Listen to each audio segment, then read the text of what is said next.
Hi, good morning. We will do a rice recipe. We will do a rice recipe. This is a easy rice recipe. We will do a lunch box. We will do a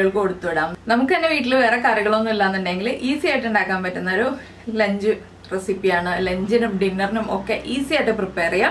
So, this rice recipe is നമുക്ക് നമ്മുടെ ingredients നോക്കാം. ഞാൻ ഇപ്പോൾ 2 മുട്ട എടുത്തിട്ടുണ്ട്, 2 carrot എടുത്തിട്ടുണ്ട്. വലിയ carrot ആണെങ്കിൽ ഒരു വലിയ ക്യാരറ്റ് എടുത്താലും മതി. ഞാൻ ഇപ്പോൾ ഒരു ചെറിയ ക്യാരറ്റും ഒരു വലിയ ക്യാരറ്റും എടുത്തിട്ടുണ്ട്. പിന്നെ 4 അല്ലി വെളുത്തുള്ളി എടുത്തിട്ടുണ്ട്. വലിയ വെളുത്തുള്ളിയാണ് ട്ടോ. അതുകൊണ്ട് 4 അല്ലി, ചെറിയ വെളുത്തുള്ളി ആണെങ്കിൽ ഒരു 10 അല്ലി വരെ എടുക്കാം. കുറച്ച് മല്ലിയില, 2 പച്ചമുളക്, ഒരു മീഡിയം വലിപ്പമുള്ള സവാള എടുത്തിട്ടുണ്ട്. കുറച്ച് ഫ്രഷ് ഗ്രീൻ പീസ് എടുത്തിട്ടുണ്ട്. ഫ്രോസൺ പീസ് ആണ്. അപ്പോൾ ഫ്രോസൺ പീസ് കിട്ടിയില്ലാന്നുണ്ടെങ്കിൽ ഗ്രീൻ പീസ് ഒഴിവാക്കിയാലും കുഴപ്പമില്ല. കിട്ടാണെന്നുണ്ടെങ്കിൽ മാത്രം എടുത്താലും മതി.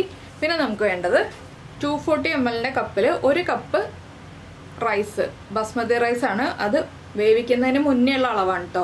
അത് വേവിച്ചെടുത്തിരിക്കുന്നതാണ്. ഇത് ഉപ്പ് മാത്രം ചേർത്താണ് വേവിച്ചെടുത്തിരിക്കുന്നത്. അപ്പോൾ നമുക്ക് ബാക്കിയുള്ള കാര്യങ്ങളൊക്കെ നോക്കാം.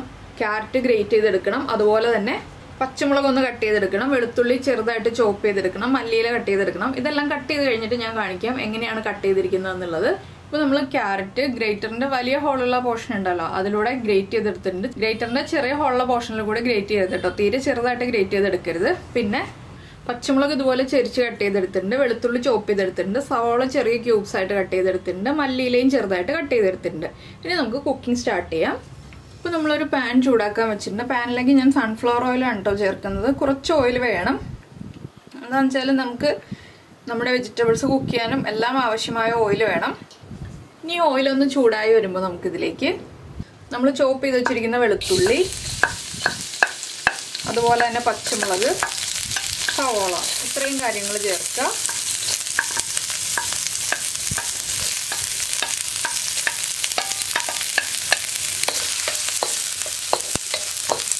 ഇതിന്റെ കൂടെ തന്നെ ഞാൻ കുറച്ച് കാഷ്നട്ട് ചേർക്കുന്നുണ്ട്. ഇത് ഓപ്ഷണലാണ് കേട്ടോ, താല്പര്യമുണ്ടെങ്കിൽ ചേർക്കാം. ഇടയ്ക്കൊന്ന് കടിക്കാൻ കിട്ടാനാണ് കാഷ്നട്ട് ചേർത്തത്. അതുപോലെ തന്നെ നമ്മുടെ ഗ്രീൻ പീസും ചേർക്കുന്നുണ്ട്. ഇതൊക്കെ ചെറിയ അളവിൽ മതി. ഈ സവോളയൊക്കെ ഒന്ന് ട്രാൻസ്പെറൻ്റ് ആയിട്ട് വരിക, അത്രയും മതി, ഒരുപാട് കുക്കാവണ്ട. അപ്പോൾ ഈ സമയത്ത് നമുക്കൊന്ന് മുട്ട പൊട്ടിച്ച് ഒന്ന് ഉപ്പും കുരുമുളക് പൊടിയും ചേർത്തൊന്ന് മിക്സ് ചെയ്ത് വെക്കാം. അപ്പോൾ നമ്മുടെ സവോളയും പച്ചമുളകൊക്കെ ഒന്ന് കുക്കായിട്ടുണ്ട്, ഫ്രോസൺ പീസും കുക്കായി വരുന്നുണ്ട്. ഇതിലേക്ക് നമുക്കിനി ക്യാരറ്റ് ചേർത്ത് കൊടുക്കാം. ക്യാരറ്റ് ആണെങ്കിലും ഒരുപാട് സമയം കുക്ക് ചെയ്യണ്ട കേട്ടോ, കുറേ സമയം കുക്ക് ചെയ്യേണ്ട ആവശ്യമില്ല. ഈ റൈസിൽ നമ്മൾ 1.5 മിനിറ്റ് വഴറ്റിയെടുക്കുക. അതിൽ കൂടുതൽ സമയം ക്യാരറ്റ് കുക്ക് ചെയ്യേണ്ട ആവശ്യമില്ല. ക്യാരറ്റിൻ്റെ കളറൊന്നും വല്ലാതെ മാറിപ്പോകണ്ട. 1.5 മിനിറ്റിനുള്ളിൽ നമ്മുടെ ക്യാരറ്റ് കുക്കായി കിട്ടും. ഇതിലേക്ക് നിങ്ങൾക്ക് വേറെ വെജിറ്റബിൾസ് താല്പര്യമുണ്ടെങ്കിൽ ചേർക്കാവുന്നതാണ് കേട്ടോ. ഞാനിപ്പോൾ ഏറ്റവും സിമ്പിളായിട്ട് ഇതുപോലെ ചെയ്യുന്നു എന്നേ ഉള്ളൂ. ക്യാരറ്റ് ഒന്ന് കുക്കായി തുടങ്ങുമ്പോൾ തന്നെ നമുക്കിതിലേക്ക് ബാക്കിയുള്ള മസാലകൾ ചേർത്ത് തുടങ്ങാം. അപ്പോൾ ഞാൻ മുട്ടയിലേക്ക് ഉപ്പും കുരുമുളക് പൊടിയും ചേർത്ത് ഒന്ന് ബീറ്റ് ചെയ്ത് വെച്ചിട്ടുണ്ട്.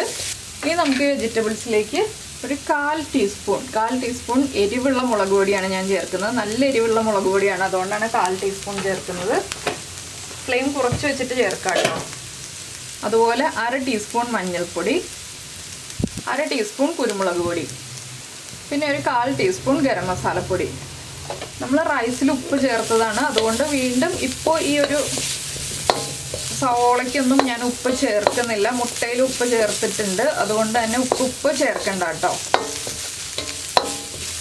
ഈ പൊടികളൊന്ന് കുക്കായി വരട്ടെ. പൊടികൾ കുക്കായി വരുമ്പോൾ നമുക്ക് ഇതിലേക്ക് അടുത്തടുത്ത ഇൻഗ്രീഡിയൻസ് ആഡ് ചെയ്യാം.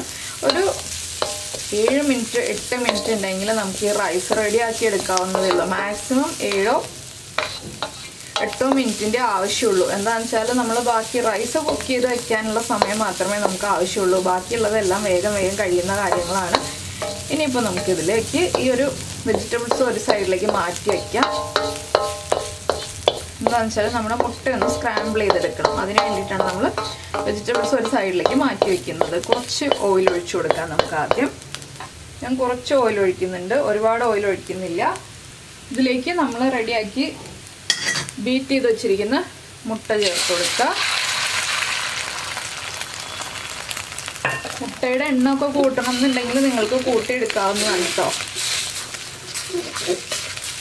മുട്ട ഒരുപാട് ചെറുതായിട്ട് സ്ക്രാമ്പിൾ ചെയ്തെടുക്കണ്ട, കുറച്ച് വലിയ പീസുകളായിട്ട് തന്നെ സ്ക്രാമ്പിൾ ചെയ്യാം. അപ്പോൾ നമ്മൾ മുട്ട പൊട്ടിച്ചൊഴിച്ചിട്ട് ഇതിലേക്ക് ഉപ്പും കുരുമുളക് പൊടിയൊക്കെ ചേർത്തിട്ടുണ്ടെങ്കിൽ കറക്റ്റ് ആവില്ല. അതുകൊണ്ടാണ് ഉപ്പും കുരുമുളക് പൊടിയൊക്കെ മുട്ടയിലേക്ക് ചേർത്തതിന് ശേഷം നമ്മൾ ഇതുപോലെ സ്ക്രാമ്പിൾ ചെയ്തെടുക്കുന്നത്. ഇനിയിപ്പോൾ മുട്ട ഒന്ന് കുക്കായി വരട്ടെ. ഒന്നുകൂടി ഒന്ന് മുട്ട കുക്കായി വന്നിട്ട് നമുക്ക് വെജിറ്റബിൾസ് ചേർത്ത് മിക്സ് ചെയ്യാം. ഇനി നമുക്ക് വെജിറ്റബിൾസും ചേർത്ത് മുട്ടയും ചേർത്ത് മിക്സ് ചെയ്തതിന് ശേഷം കുറച്ച് മല്ലിയില ഇതിലേക്ക് ഇപ്പോൾ ചേർത്ത് കൊടുക്കാം. ഇപ്പോൾ കണ്ടോ, ഞാൻ ആദ്യം ചേർത്ത ഓയിലും മുട്ടയ്ക്ക് ചേർത്ത ഓയിലും ചേർന്ന് ഒരുപാട് ഓയിലായിട്ടില്ല, ആവശ്യത്തിനുള്ള ഓയിലേ ഉള്ളൂ. അപ്പോൾ നമ്മുടെ റൈസിൻ്റെ ഉപ്പ് കറക്റ്റ് ആയിരിക്കണം കേട്ടോ. ഇനി നമുക്കിതിലേക്ക് നമ്മൾ വേവിച്ച് വെച്ചിരിക്കുന്ന റൈസ് ചേർത്ത് കൊടുക്കാം. ഇനി നമുക്കിതിലേക്ക് റൈസ് ചേർക്കാം.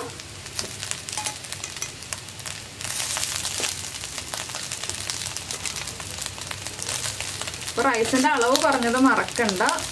1 കപ്പ് ബസ്മതി റൈസ് കുക്ക് ചെയ്യുന്നതിന് മുന്നേ ഉള്ള അളവ്. ഇനി നന്നായിട്ടൊന്ന് ഇളക്കി മിക്സ് ചെയ്യാം.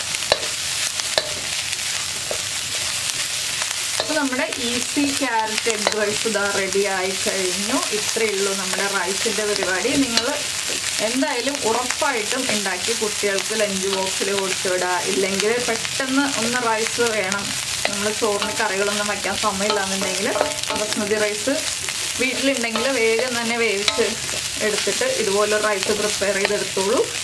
പ്രത്യേകിച്ച് കറികളൊന്നും ഇല്ലെങ്കിലും തന്നെ കഴിക്കാൻ പറ്റുന്ന ഒരു റൈസാണ് കേട്ടോ. അപ്പോൾ ലഞ്ചിനോ ഡിന്നറിനോ ഒക്കെ ഉണ്ടാക്കാൻ പറ്റുന്ന റൈസാണ്. നമുക്ക് കുറച്ച് മല്ലിയിലയും കൂടി ഇട്ട് ഗാർണിഷ് ചെയ്തിട്ട് സെർവ് ചെയ്യാവുന്നതേ ഉള്ളൂ. അപ്പോൾ ഉപ്പ് ചെക്ക് ചെയ്യുക, ഉപ്പ് കുറവാണെങ്കിൽ കുറച്ച് ഉപ്പും കൂടി ചേർത്ത് കൊടുക്കുക.